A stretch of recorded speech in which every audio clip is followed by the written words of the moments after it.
श्री श्याम दोस्तों। आज की कहानियों में आपका स्वागत है। संकष्टी कष्टी व्रत की कथा। गणेश चतुर्थी की 4 पौराणिक एवं प्रचलित कथाएं हैं। व्रत में सुनने से दूर होंगे सारे संकट, मिलेगा अपार सुख। श्री गणेशाय नमः। संकष्टी गणेश चतुर्थी व्रत करने से घर परिवार में आ रही विपदा दूर होती है। कई दिनों से रुके मांगलिक कार्य संपन्न होते हैं तथा भगवान श्री गणेश असीम सुखों की प्राप्ति कराते हैं।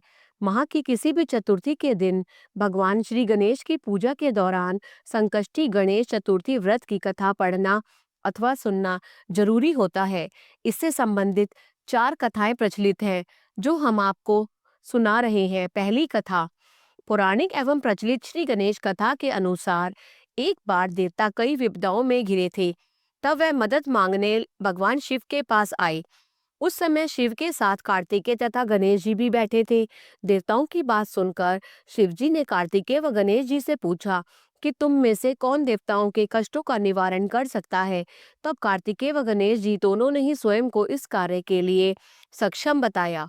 इस पर भगवान शिव ने दोनों की परीक्षा लेते हुए कहा कि तुम दोनों में से जो सबसे पहले पृथ्वी की परिक्रमा करके आएगा वही देवताओं की मदद करने जाएगा।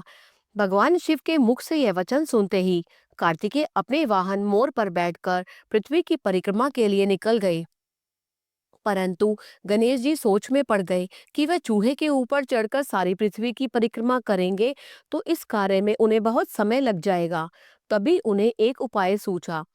गणेश अपने स्थान से उठे और अपने माता पिता की 7 बार परिक्रमा करके वापस बैठ गए। परिक्रमा करके लौटने पर कार्तिकेय स्वयं को विजेता बताने लगे। तब शिव जी ने गणेश जी से पृथ्वी की परिक्रमा न करने का कारण पूछा। तब गणेश जी ने कहा, माता पिता के चरणों में ही समस्त लोग हैं। यह सुनकर भगवान शिव ने गणेश जी को देवताओं के संकट दूर करने की आज्ञा दी।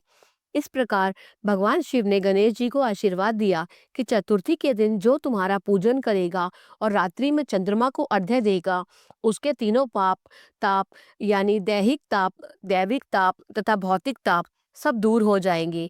इस व्रत को करने से व्रतधारी के सभी तरह के दुख दूर होंगे और उसे जीवन के भौतिक सुखों की प्राप्ति होगी। चारों तरफ से मनुष्य की सुख समृद्धि बढ़ेगी।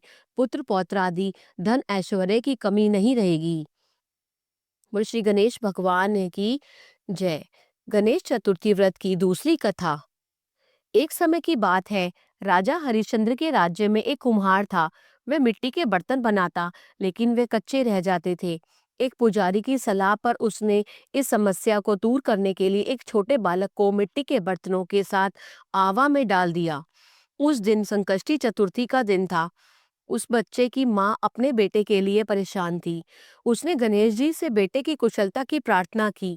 दूसरे दिन जब कुम्हार ने सुबह उठकर देखा तो आवा में उसके बर्तन तो पक गए थे, लेकिन बच्चे का बाल भी बांका न हुआ। वह डर गया और राजा के दरबार में जाकर सारी घटना बताई। इसके बाद राजा ने उसे उस बच्चे और उसकी माँ को बुलवाया। तो माँ ने सभी तरह के विघ्न को दूर करने वाली संकष्टी चतुर्थी का वर्णन किया। इस घटना के बाद ये महिलाएं संतान और परिवार के सौभाग्य के लिए संकट चौथ का व्रत करने लगी। बोलो श्री गणेश भगवान की जय। तीसरी कथा। एक समय की बात है कि विष्णु भगवान का विवाह लक्ष्मी जी के साथ निश्चित हो गया। विवाह की तैयारी होने लगी। सभी देवताओं को निमंत्रण भेजे गए, परंतु गणेश जी को निमंत्रण नहीं दिया गया। कारण जो भी रहा हो, अब भगवान विष्णु के बारात जाने का समय आ गया। सभी देवता अपनी पत्नियों के साथ विवाह समारोह में आए। उन सबने देखा कि गणेश जी कहीं दिखाई नहीं दे रहे हैं। तब वे आपस में चर्चा करने लगे कि क्या गणेश जी को नहीं न्योता नहीं दिया गया या स्वयं गणेश जी ही नहीं आए। सभी को इस बात पर आश्चर्य होने लगा। तभी सबने विचार किया कि विष्णु भगवान से ही इसका कारण पूछा जाए। विष्णु भगवान से पूछने पर उन्होंने कहा कि हमने गणेश जी के पिता भोलेनाथ महादेव जी को न्योता भेजा है। यदि गणेश जी अपने माता पिता के साथ आना चाहते तो आ जाते, अलग से न्योता देने की कोई आवश्यकता भी नहीं थी। दूसरी बात यह है कि उनको 1.25 मन मूंग, 1.25 मन चावल, 1.25 मन घी और 1.25 मन लड्डू का भोजन दिन भर में चाहिए। यदि गणेश जी नहीं आएंगे तो कोई बात नहीं, दूसरे के घर जाकर इतना सारा खाना पीना अच्छी भी बात नहीं लगती।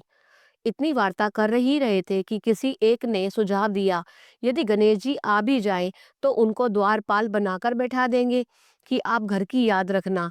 आप तो चूहे पर बैठकर धीरे धीरे चलोगे तो बारात से बहुत पीछे रह जाओगी। यह सुझाव भी सबको पसंद आ गया, तो विष्णु भगवान ने भी अपनी सहमति दे दी। होना क्या था कि इतने में गणेश जी वहां आ पहुंचे और उन्हें समझा बुझाकर घर की रखवाली करने के लिए बैठा दिया। बारात चल दी। तब नारद जी ने देखा कि गणेश जी तो दरवाजे पर ही बैठे हुए हैं, तो वे गणेश जी के पास गए और रुकने का कारण पूछा। गणेश जी कहने लगे कि विष्णु भगवान ने मेरा बहुत अपमान किया है। नारद जी ने कहा कि आप अपनी मूषक सेना को आगे भेज दें, तो वह रास्ता खोद देगी, जिससे उनके वाहन धरती में धंस जाएंगे। तब आपको सम्मान पूर्वक बुलाना पड़ेगा। अब तो गणेश जी ने अपनी मूषक सेना जल्दी से आगे भेज दी और सेना ने जमीन पोली कर दी। जब बारात वहां से निकली तो रथों के पहिए धरती में धंस गए। लाख कोशिश करे परंतु पहिए निकलते ही नहीं। सभी ने अपने अपने उपाय किए परंतु पहिए तो निकले ही नहीं, बल्कि जगह जगह से टूट गए। किसी की समझ में नहीं आ रहा था कि अब क्या किया जाए। तब तो नारद जी ने कहा, आप लोगों ने गणेश जी का अपमान करके अच्छा नहीं किया। यदि उन्हें मनाकर लाया जाए तो आपका कार्य सिद्ध हो सकता है और ये संकट टल सकता है। शंकर भगवान ने अपने दूत नंदी को भेजा और वे गणेश जी को लेकर आए। गणेश जी का आदर सम्मान के साथ पूजन किया गया। तब कहीं रथ के पहिए निकले। अब रथ के पहिए निकल को गए परंतु वे टूट फूट गए, तो उन्हें सुधारे कौन। पास के खेत में खाती काम कर रहा था। उसे बुलाया गया। खाती अपना कार्य करने के पहले श्री गणेशाय नमः कहकर गणेश जी की वंदना मन ही मन करने लगा।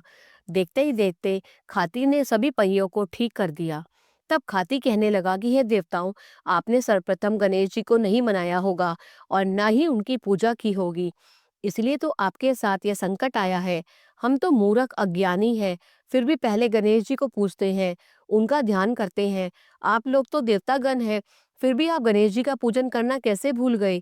अब आप लोग भगवान श्री गणेश जी की जय बोलकर जाएं, तो आपके सब काम बन जाएंगे और कोई संकट भी नहीं आएगा। ऐसा कहते हुए बारात वहां से चल दी और विष्णु भगवान का लक्ष्मी जी के साथ विवाह संपन्न करा के सभी सकुशल घर लौट आए। हे गणेश जी, आपने विष्णु को जैसे कारज सारियो, ऐसा कारज सबको सिद्ध कर जो। बोलो गजानन भगवान ने की जय। चौथी कथा। श्री गणेश चतुर्थी व्रत की पौराणिक कथा के अनुसार एक बार भगवान शिव तथा माता पार्वती नर्मदा नदी के किनारे बैठे थे। वह माता पार्वती ने भगवान शिव से समय व्यतीत करने के लिए चौपड़ खेलने को कहा।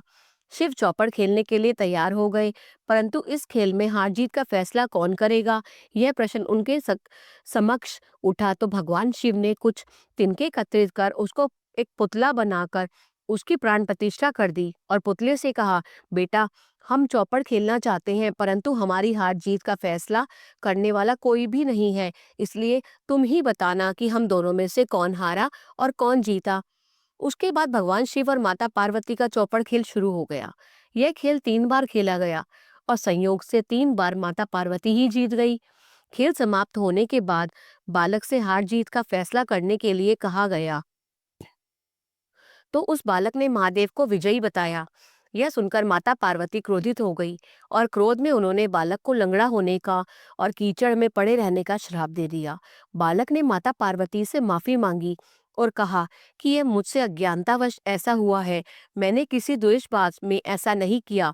बालक द्वारा क्षमा मांगने पर माता ने कहा, यहाँ गणेश पूजन के लिए नाग कन्याएं आएंगी, उनके कहे अनुसार तुम गणेश व्रत करो, ऐसा करने से तुम मुझे प्राप्त करोगे। यह कहकर माता पार्वती शिव के साथ कैलाश पर्वत पर चली गई।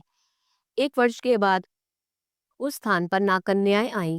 तब नागकन्याओं से श्री गणेश जी के व्रत की विधि मालूम करने पर उस बालक ने 21 दिन लगातार गणेश जी का व्रत किया। उसकी श्रद्धा से गणेश जी प्रसन्न हुए। उन्होंने बालक को मनवांछित फल मांगने के लिए कहा। उस पर उस बालक ने कहा, हे विनायक, मुझ में इतनी शक्ति दीजिए कि मैं अपने पैरों से चलकर अपने माता पिता के साथ कैलाश पर्वत पर पहुंच सकूं और वे भी देखकर प्रसन्न हो। तब बालक को वरदान देकर श्री गणेश जी अंतर्ध्यान हो गए। इसके बाद वह बालक कैलाश पर्वत पर पहुंच गया और कैलाश पर्वत पर पहुंचने की अपनी कथा उसने भगवान शिव को सुनाई। चौपड़ वाले दिन से माता पार्वती शिवजी से विमुख हो गई थी। अतः देवी के रुष्ट होने पर भगवान शिव ने भी बालक के बताए अनुसार 21 दिन तक श्री गणेश जी का व्रत किया। इस व्रत के प्रभाव से माता पार्वती के मन से भगवान शिव के लिए जो नाराजगी थी वह समाप्त हो गई। तब यह व्रत विधि भगवान शंकर ने माता पार्वती को बताई। यह सुनकर माता पार्वती के मन में भी अपने पुत्र कार्तिकेय से मिलने की इच्छा जागृत हुई। तब माता पार्वती ने भी 21 दिन तक इस गणेश का व्रत किया तथा दूर्वा, फूल और लड्डुओं से गणेश जी का पूजन अर्चन किया। व्रत के 21वें दिन कार्तिकेय स्वयं माता पार्वती जी से आ मिले। उस दिन से श्री गणेश चतुर्थी का यह व्रत समस्त मनोकामनाओं की पूर्ति करने वाला व्रत माना जाता है। इस व्रत को करने से मनुष्य के सारे कष्ट दूर होते हैं। मनुष्य को समस्त सुख सुविधाएं प्राप्त होती हैं। जय श्री श्याम। और श्री गणेश भगवान की जय। अगर आपको ये कथा पसंद आई, कृपया करके लाइक कीजिए, शेयर कीजिए ताकि अधिक से अधिक व्यक्ति इसका लाभ उठा सके। जय श्री श्याम।